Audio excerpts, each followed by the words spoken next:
Hello বন্ধুরা, আশা করছি সবাই খুব ভালো আছো। অনেক দিন পর লং ভিডিও নিয়ে আমি হাজির। বলতে বলতে পুজো চলেই এলো কাছাকাছি, তাই আমি তোমাদের জন্য মা দুর্গার একটি ড্রয়িং ভিডিও নিয়ে চলে এসেছি। প্রথমে আমি মায়ের আউটলাইনটি করে নেব। এখানে আমি ইউজ করছি গ্রিড মেথড। এতে মাপ ঠিকঠাক হয় আর আউটলাইন একদম প্রপার হয়।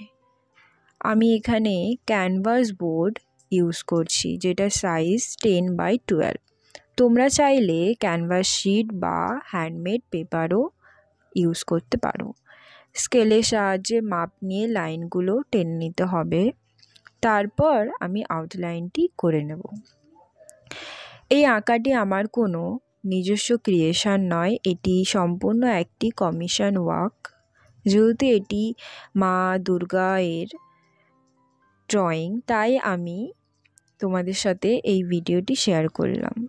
তো পার্ট 1-এ শুধুমাত্র আউটলাইনটি আমি দেখাবো এবং পার্ট 2 যেটাতে আমি কালার করা তোমাদের সাথে শেয়ার করব। তাই অবশ্যই জানিও ভিডিওটি কেমন হয়েছে এবং ড্রয়িংটি তোমাদের কেমন লাগছে।